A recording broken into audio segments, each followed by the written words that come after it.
сейчас говорит про хлопок, не сажайте хлопок.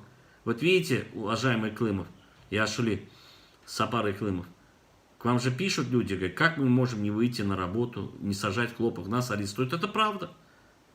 Но вы забываете о тех людях, которые работают на фабрике. Еще раз напоминаю, на фабриках, которые ждут хлопок, из которого делать текстильную продукцию. Они же там получают зарплату. Как вы хотите их лишить? Да, я вас еще раз прекрасно понимаю.